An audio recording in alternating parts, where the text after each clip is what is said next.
La pierre philosophale est un symbole de transformation et d'illumination pour les Rosicruciens. Elle représente l'union des opposés, de la matière et de l'esprit, du microcosme et du macrocosme.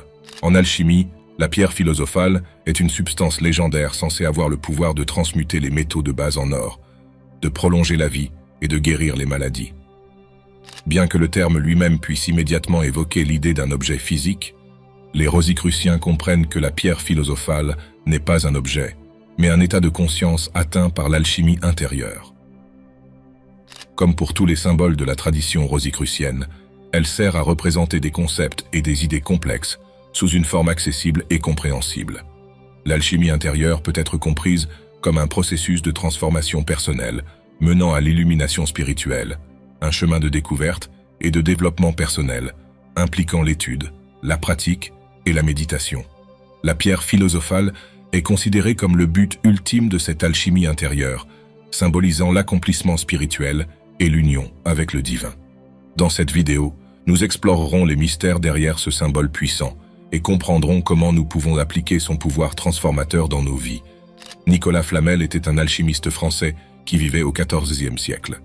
Son histoire, souvent comparée à un chapitre d'un livre de magie, est liée à la quête incessante de l'insaisissable pierre philosophale. Flamel, un modeste scribe et copiste à Paris, est devenu célèbre non pas pour ses compétences littéraires, mais pour avoir déchiffré des mystères alchimiques qui ont conduit à la création de la pierre.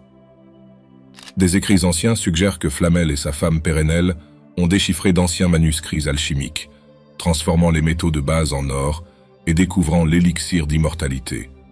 On dit que Flamel a trouvé un ancien grimoire, un livre de sorts appelé le livre d'Abraham le Juif, contenant des secrets alchimiques.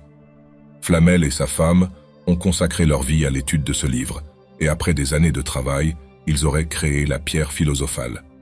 La pierre philosophale, une substance légendaire, était censée transmuter les métaux communs en or, prolonger la vie et fournir l'illumination spirituelle. Les alchimistes partageaient la croyance en l'existence d'un objet physique tangible qu'ils pouvaient créer dans leur laboratoire. La quête de la pierre philosophale a été une motivation principale en alchimie pendant des siècles, de nombreux alchimistes consacrant leur vie à cette quête. L'idée est probablement née de l'observation que des métaux précieux pouvaient être obtenus à partir de minerais de métaux de base. Par exemple, l'argent et l'or pouvaient être trouvés dans la nature, associés à d'autres métaux tels que le plomb et le cuivre. Les alchimistes croyaient qu'à travers un processus de transmutation, ils pouvaient libérer cette forme cachée et obtenir un métal précieux pur. Une autre théorie inspirant le concept de la pierre philosophale est la théorie des 4 éléments, qui postule que tous les matériaux sont composés de terre, d'eau, d'air et de feu. Selon cette théorie, un élément pouvait être transformé en un autre en modifiant ses qualités. Par exemple, l'eau pouvait être transformée en vapeur, air ou en glace, terre. Le 5e élément, reconnu comme la forme la plus élevée de la matière, était représenté par une substance délicate appelée quintessence. Paracelse, un médecin suisse-allemand et l'un des plus grands chimistes de l'histoire, décrivait la quintessence comme l'étoile intrinsèque des objets, une image intérieure responsable de l'attribution des formes et des caractéristiques fondamentales aux choses.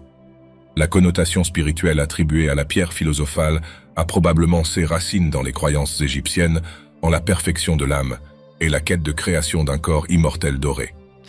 L'idée que l'âme humaine peut se régénérer est un thème central dans de nombreuses religions, exprimant le désir humain fondamental de transcender les conditions limitées et d'atteindre la perfection. Dans le contexte chrétien, ce parallèle devient évident, car le Christ, l'incarnation physique de Dieu, offre le salut et la vie éternelle. Au Moyen-Âge, la liturgie faisait parfois référence au Christ comme le lapis angularis ou la pierre angulaire. De nombreux érudits religieux suggèrent que la pierre philosophale est équivalente au symbole de la pierre trouvée dans diverses traditions spirituelles. Dans l'Ancien Testament de la Bible, la pierre philosophale est symbolisée par la pierre sur laquelle Jacob repose sa tête, représentant la promesse qu'il serait le père d'une grande nation. Dans le Nouveau Testament, elle est représentée par le rocher sur lequel le Christ établit le fondement du temple, symbolisant l'établissement de l'Église chrétienne. La Kabbale, une tradition mystique juive, parle également de la pierre philosophale. La pierre de fondation ésotérique de la Kabbale symbolise l'union des opposés, de la matière et de l'esprit. La franc-maçonnerie a aussi sa représentation de la pierre philosophale, la pierre cubique de la franc-maçonnerie, symbolisant la perfection et la sagesse. L'histoire de Flamel et de la pierre philosophale est entourée de mystères. Maintenant, parlons un peu de sa représentation. Il existe au moins 3 symboles graphiques représentant la pierre philosophale. Le plus ancien d'entre eux est le signe Kabar, originaire du Moyen-Âge, symbolisant l'élévation des éléments à leur forme la plus sublime. Le terme Kabar a ses racines chez le philosophe grec Théophraste, né vers 370 avant Jésus-Christ. Kabar, un minéral naturel, est la fusion du soufre et du mercure. Un autre symbole ressemble au sceau de Salomon et a probablement vu le jour à la fin du Moyen-Âge, symbolisant l'union des éléments. Le feu, représenté par le triangle pointant vers le haut, et l'eau, représentée par le triangle pointant vers le bas. Ce symbole reflète le mariage sacré en alchimie, la fusion du feu et de l'eau, en bas et en haut, masculin et féminin, incarnant les archétypes du roi et de la reine. Il existe encore un 3e symbole pour la pierre philosophale qui a ses origines à la Renaissance. Ce symbole représente la quadrature du cercle, un symbole complexe composé de figures géométriques. Le dessin symbolise la quête de la perfection, et chaque figure a une signification symbolique. Le triangle représente les 3 substances célestes, le sel, le soufre et le mercure, correspondant aux 3 aspects de la nature humaine, le corps, l'âme et l'esprit. Le carré représente les 4 éléments, la terre, l'eau, l'air et le feu, équivalent aux 4 états de la matière, solide, liquide, gaz et plasma. Le cercle représente l'unité et la totalité, symbolisant l'unité de la création. Les significations de ce symbole complexe ne s'arrêtent pas là. C'est un symbole alchimique représentant la pureté, l'immortalité et la perfection. Il était considéré comme l'élément essentiel pour transmuter les métaux communs en or. Pour les alchimistes, l'or était le métal parfait, et son obtention symbolisait l'évolution spirituelle de l'individu. En plus de la transmutation, la pierre philosophale était également vue comme la source de l'élixir de vie, une substance capable de prolonger la vie de ceux qui la consommaient. Ainsi, la pierre philosophale était considérée comme le secret de la vie éternelle et de l'illumination spirituelle. Les alchimistes croyaient qu'elle pouvait être obtenue par un processus complexe de distillation et de fermentation. Cependant, la pierre philosophale n'a jamais été trouvée, et son existence reste un mystère. Le fait qu'elle n'ait jamais été trouvée renforce encore l'idée qu'il s'agit d'un symbole, et non d'un objet spécifique.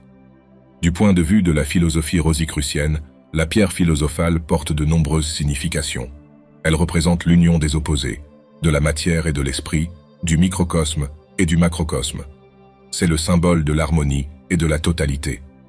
La pierre philosophale signifie la transformation personnelle, le processus d'évolution spirituelle. C'est le symbole du potentiel humain à transcender la dualité et à atteindre l'unité. En fin de compte, elle représente l'illumination spirituelle, l'état de conscience où l'individu perçoit la réalité de manière intégrale. C'est le symbole de la réalisation du potentiel humain. Mais alors, quel chemin pouvons-nous emprunter pour atteindre la pierre philosophale et tout ce qu'elle représente? Le chemin vers la pierre philosophale est un voyage de découverte de soi et de développement spirituel. C'est un chemin long et difficile, mais c'est aussi un chemin de grande récompense. Ceux qui souhaitent emprunter le chemin de la pierre philosophale doivent suivre quelques étapes essentielles avec discipline et véritable intention. La première étape est l'étude. La connaissance est essentielle pour le processus de transformation. Étudier l'alchimie, la philosophie rosicrucienne et d'autres traditions spirituelles est crucial pour comprendre le pouvoir des symboles et leur application dans la vie pratique. Vient ensuite la pratique. S'engager dans la méditation, la prière et d'autres techniques de développement spirituel est essentiel pour élever la conscience. La patience est également fondamentale. Le chemin vers la pierre philosophale est un voyage à long terme. Il nécessite patience et persévérance dans la quête de l'évolution. Voulez-vous en savoir plus sur la connaissance cachée? Cette prochaine vidéo porte précisément sur ce sujet. Si cette vidéo vous a paru claire, écrivez dans les commentaires.